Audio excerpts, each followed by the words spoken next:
नमस्कार दोस्तों, मेरे चैनल रामेश्वरम भक्ति चैनल में आप सभी का हार्दिक स्वागत है। दोस्तों, आज के हम इस वीडियो में जानेंगे कि 2024 में पितृपक्ष में जो पड़ने वाली त्रयोदशी तिथि पे जो प्रदोष व्रत हम लोग रखते हैं, तो पितृपक्ष में किस दिन प्रदोष व्रत को हमें रखना है और इस प्रदोष व्रत का क्या नाम है और इस प्रदोष व्रत को करने का क्या फल है। पितृपक्ष में प्रदोष व्रत पड़ने का कितना विशेष महत्व है और किस तारीख को है, इन सारी महत्वपूर्ण बातों की जानकारी हम इस वीडियो के अंदर पाएंगे। तो दोस्तों, आप लोग वीडियो में हमारे लास्ट तक जरूर बने रहिएगा। अगर वीडियो पसंद आए तो चैनल को सब्सक्राइब कर लीजिएगा, वीडियो को लाइक कर दीजिएगा और शेयर भी करिएगा। कमेंट्स करना आप बिल्कुल मत भूलिएगा।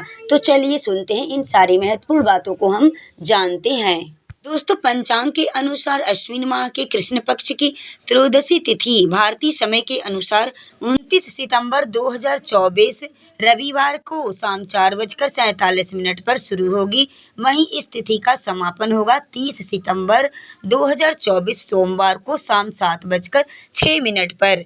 त्रयोदशी तिथि पर प्रदोष काल 6:09 से लेकर रात को 8:34 तक है। ऐसे में उदया तिथि को ध्यान में रखते हुए प्रदोष का व्रत 30 सितंबर 2024 सोमवार के दिन रखना है। सभी माताएं बहनें भक्तगण प्रदोष का व्रत 30 सितंबर सोमवार के दिन ही प्रदोष के व्रत को धारण करेंगे। प्रदोष को सोम प्रदोष के नाम से जाना जाएगा। सोमवार के दिन प्रदोष पड़ने पर काफ़ी फलदायी होता है और हर एक इच्छा की पूर्ति करने वाला यह प्रदोष होता है। सोमवार के दिन प्रदोष का बहुत बड़ा विशेष महत्व होता है।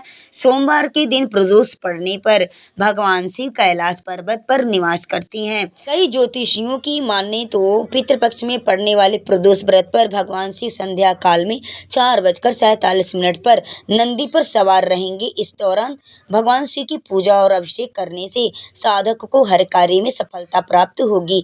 साथ ही में सभी बिगड़े काम भी उनके बन जाएंगे। अश्विन माह के कृष्ण पक्ष की त्रयोदशी तिथि पर साध्य योग का निर्माण हो रहा है और बहुत ही सुंदर योग है ये। इस योग में भगवान शिव की पूजा करने का विशेष महत्व है। प्रदोष काल में, प्रदोष काल यानी शाम के टाइम में भगवान शिव की पूजा करनी चाहिए।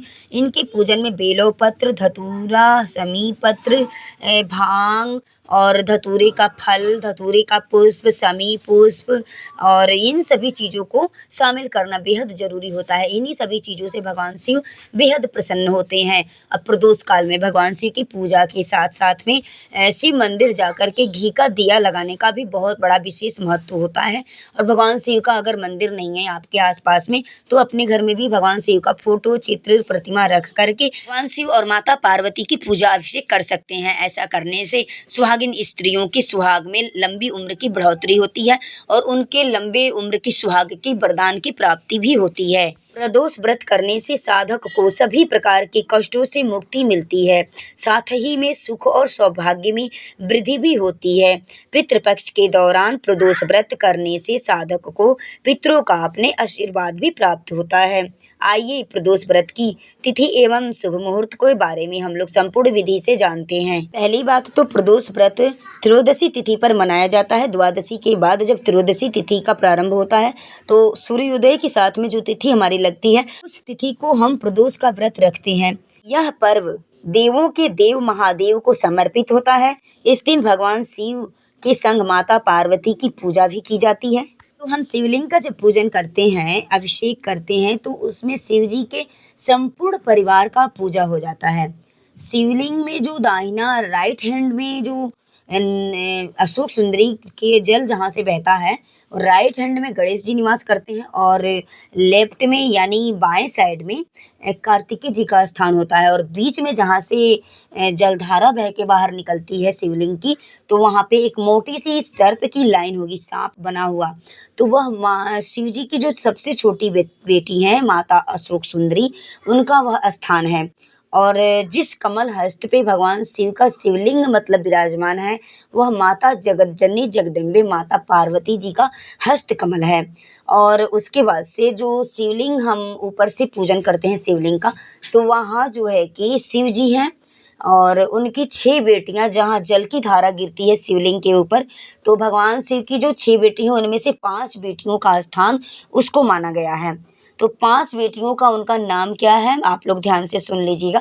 जया, विषहरा, शामलीवरी, दोतली और देव। और छठे नंबर की जो बेटी हैं भगवान शिव की, उनका नाम है माता अशोक सुंदरी। तो माता अशोक सुंदरी का जो स्थान होता है शिवलिंग में, तो जहाँ से मोटी लाइन होती है, जल बह के बाहर निकलता है शिवलिंग से, तो उस बीच में आप देखना कि एक मोटी सी लाइन बनी होगी सांप के जैसा, सर्प के जैसा। वह जो है कि शिव जी की सबसे छोटी लड़की हैं, जिनका नाम है माता अशोक सुंदरी। तो शिवलिंग का अगर आप पूजन करते हैं, शिवलिंग का आप अभिषेक करते हैं, तो उसमें पूर्ण शिव के परिवार का पूजन हो जाता है, क्योंकि शिवलिंग में ही जो है ना शिव जी के संपूर्ण परिवार समाया हुआ है। तो आप इस बात को ध्यान में रखिएगा कि कभी भी भगवान शिव को शिवलिंग पे पूजा करने जाएं तो सबसे पहला जल राइट हैंड में, जो ऊंचा सा स्थान होता है जहाँ से जल बह के निकलता है, राइट हैंड में यानी दाहिने साइड में गणेश जी का स्थान है, और लेफ्ट में यानी बाएं साइड में कार्तिकेय जी का स्थान है। तो इस तरह से आप जल गिराएं, पहले गणेश जी को गिराएं, जल समर्पित करें, उसके बाद से कार्तिकेय जी को समर्पित करें, उसी के बाद से माता अशोक सुंदरी को समर्पित करें। हमने आपको स्थान सबका बता दिया है। उसके बाद से जो कमल हस्त है जिसपे शिवलिंग विराजमान है, उसके कटी भाग में चारों तरफ आप देखना, वहाँ आप जल गिराना। उस जल को जब आप गिराएंगे तो वह माता जगत जननी जगदम्बा यानी माता पार्वती जी का वह स्थान है। उसके बाद से शिवलिंग के ऊपर आप जल समर्पित करना, सबसे लास्ट में शिवलिंग को जल समर्पित किया जाता है। तो वहाँ जब समर्पित करेंगे तो शिव जी को वह जल मिलेगा, और शिव जी की जो 5 बेटियां हैं उनको भी वह जल मिलेगा। तो इस प्रकार से शिव के संपूर्ण परिवार शिवलिंग में ही समाहित है। यह शिव पुराण की कथा के माध्यम से वर्णित किया गया है कि शिव के संपूर्ण परिवार जो है कि शिवलिंग में ही समाहित होते हैं। तो शिवलिंग का पूजा करने का इतना बड़ा महत्व होता है, इतना बड़ा विशेष महत्व होता है। शिवलिंग का जब आप पूजन करने जाएंगे तो सबसे पहले गणेश जी का ही उसमें भी पूजन होगा।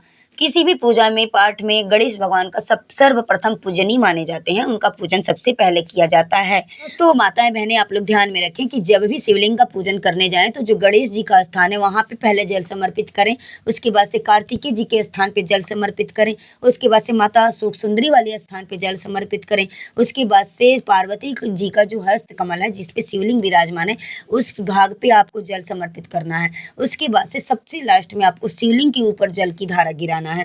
इस तरह से शिवलिंग का पूजन करना होता है। और डायरेक्ट बहुत से लोग जाते हैं, डायरेक्ट शिव जी के ऊपर हर हर महादेव कह के जल को समर्पित कर देते हैं। तो उस जल को भगवान शिव बिल्कुल भगवान शिव उसको समर्पित नहीं कर लेते हैं, मतलब उसको स्वीकार नहीं करते हैं, क्योंकि उसमें सबका जगह स्थान बनाया गया है, सबको पूजन करना चाहिए उसमें। तो बहुत से लोग इस बात को नहीं जानते हैं कि इस बात की जानकारी सबको रखनी चाहिए। अब तो शिव पुराण के माध्यम से, कथा के माध्यम से काफी लोगों को इस बात की जानकारी हो चुकी है, और बहुत से लोग इस बात को जानते भी हैं। तो दोस्तों, उम्मीद करती हूँ कि मेरे द्वारा बताई हुई यह जानकारी आपको अगर अच्छी लगी हो, वीडियो पसंद आई हो, तो रामेश्वरम भक्ति चैनल को फुल सपोर्ट करिएगा। दोस्तों, वीडियो में लास्ट तक बने रहने के लिए आप सभी को मेरे तरफ से दिल से धन्यवाद।